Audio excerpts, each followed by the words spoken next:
Hello, it's Teacher Chloe here. I'm so happy that I can send you a video because I'm missing you so much. So I'm sitting inside my home thinking about all of you. And today we're going to be learning about different types of skeletons, as you can see over here. Okay, so the different types of skeletons we have are not just one. We will actually find many different types. Okay, let's go through it and see the different kinds. So here we go. We have a nice skeleton that belongs to a human being. And when I say skeleton, what do you think of? Maybe it makes you think about the bones in your body, starting from your head all the way down to your toes. Try and move your little finger bones and your jawbone. Those are all the little bones in our body. A skeleton can also maybe make us think of all the different animals we can find with all the different types of skeletons, because the human skeleton looks very different from animal skeletons. So let's take a look-see. We have vertebrates and invertebrates. So the difference between vertebrates and invertebrates is very simple. Vertebrates, like you and me, we have a backbone, or another word for it is a spine. And invertebrates, like that little moth on my presentation, they don't have a spine or a backbone. So let's see if you can help me. Teacher Chloe is going to play a game with you now, and she needs a little bit of help. So help me to see which ones are vertebrates with a spine or invertebrates without a spine. Oh, can you see we've got a nice dog here? Do you think that this dog is an invertebrate or a vertebrate? This dog is a vertebrate. He has a backbone, just like you and me. Oh, here we have a worm. Do you think this worm is a vertebrate or an invertebrate? A worm is a invertebrate. It doesn't have a backbone or a spine like you and me. Let's see the next one. Ooh, a dinosaur. Do you think that a dinosaur has a backbone? Let's look at that picture. Is it a vertebrate or an invertebrate? It's a vertebrate. Good job. Okay, let's see the next one. Ooh, a human being, like you and me. This one should be quite easy. Is it an invertebrate or is it a vertebrate? It's a vertebrate. We have a spine. Very good. Okay, let's look at the next one. Ooh, a fish. Do you think that a fish has a backbone? Let's look at it over here. Do you think maybe there could be a backbone inside of this little fish? Is it an invertebrate or a vertebrate? It's a vertebrate. Okay, good job. Ooh, a jellyfish. Let's look at that jellyfish. It's got lots of funny long little tentacles on it, swimming down. Do you think that it has a backbone? No. Do you think it's a vertebrate or an invertebrate? It's an invertebrate. Good job. Ooh, a butterfly. A butterfly's definitely got wings and it's got little antennas at the top of its head. But do you think that it's a vertebrate or an invertebrate? It's a vertebrate. Good job. Okay, so now we're moving on to the next thing. And I just wanted to say thank you for helping me. I really needed your help with that. It was difficult. But we're smart and we're learning. So let's look at the different types of skeletons. We definitely have vertebrates and invertebrates, but we actually have more than that. So the further classification of skeletons comes from if an animal has a skeleton and where it is. So you and me, we're vertebrates, but where is our skeleton? All vertebrates have an endoskeleton, which means something very interesting we're going to find out just now. However, invertebrates can be divided again between those with an exoskeleton and a hydrostatic skeleton. What do you think the words endoskeleton, exoskeleton, and hydrostatic skeleton mean? Let's find out. Ooh, an endoskeleton. So, endoskeletons are animals that have skeletons on the inside of their bodies. Let's look at you and me. Look at your body. Is your skeleton on the outside? No, it's on the inside of our bodies, which means that we are endoskeletons. And as we grow, our skeleton grows with us. That's why when we're very young, we have more bones than when we get older, because all of our bones are growing and they are two bones that fuse together or stick together to become one. Endoskeletons also are lighter than exoskeletons. So if you think about the color of your bones, it's quite a light color, like a whitish color.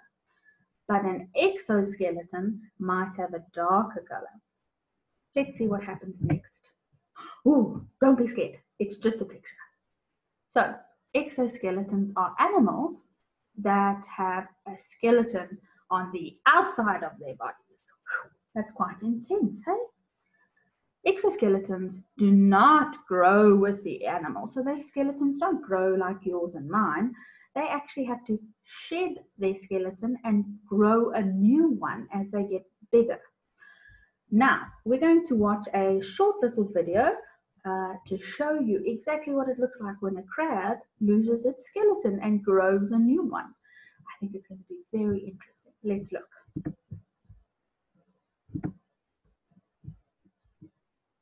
I'm just getting the video ready. Here it comes.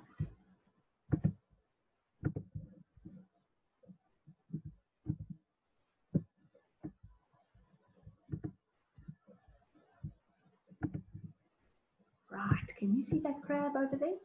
We're going to watch a quick video just to see what happens to this crab. I'll try to put the volume up so you can listen to it.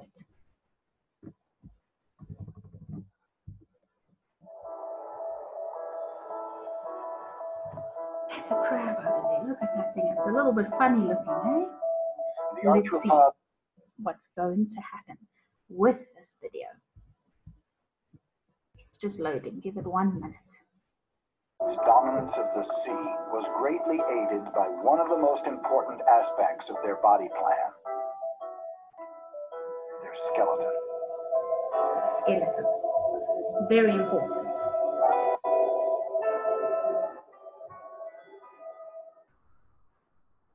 An arthropod wears its skeleton outside its body. So it wears its skeleton outside of its body. This hard shell serves not only as support, but as body armor. This shell can help for support, but it can also be like an armor, so it keeps this animal very, very strong. Shielding its soft inner organs from harm.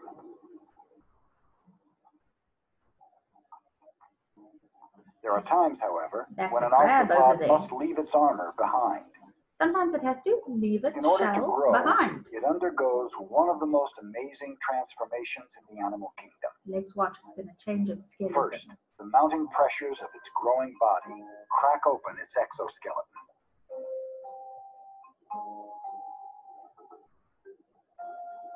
Beneath the shell, a soft new skeleton has been developing.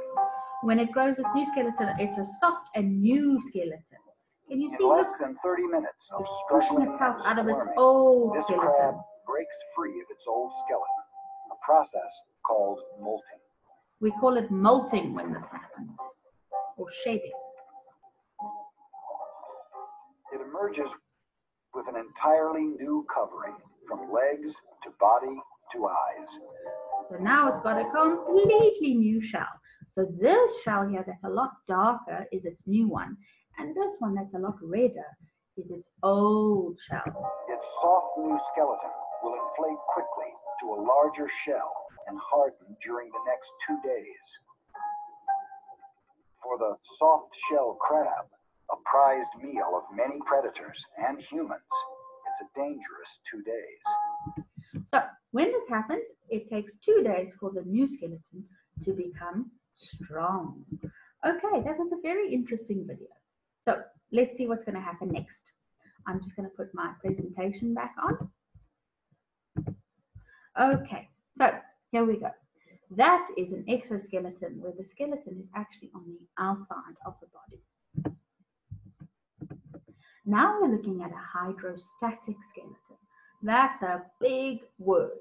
Hydrostatic skeleton. Very long word.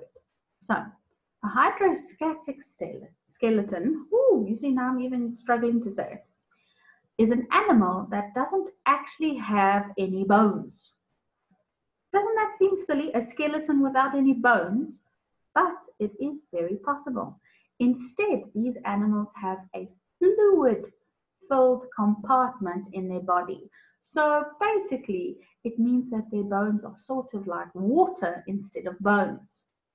And all animals that have this hydrostatic skeleton or this water skeleton are invertebrates. They don't have a spine because they don't have any bones.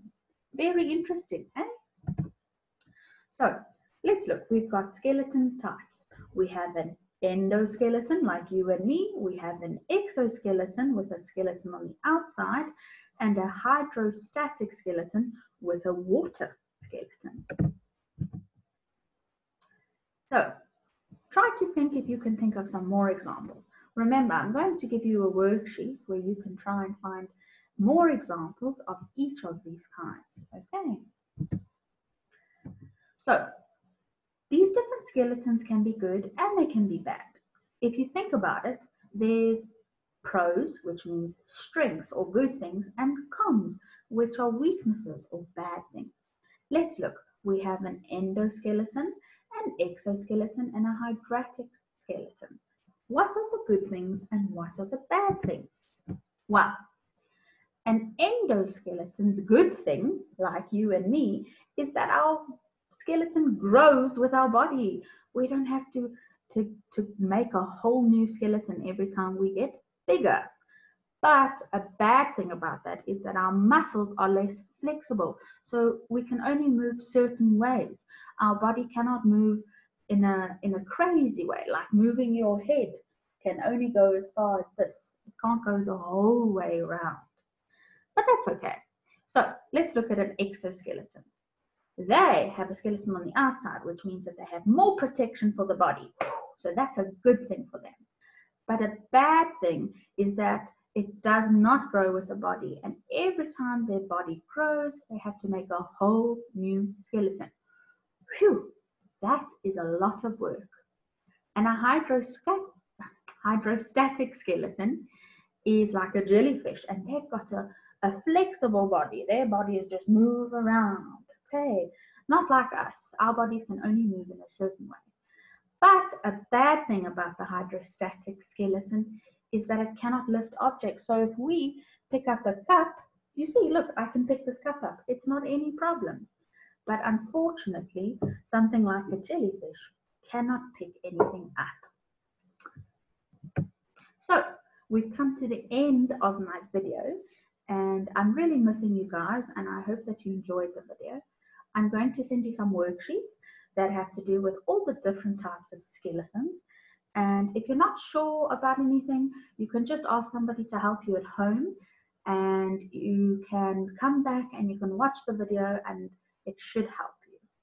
Okay. Remember, you can also use a dictionary or the internet or something to help you if you're really, really unsure. Please keep safe. I miss you a lot, and I can't wait till we're back at school again. Bye-bye.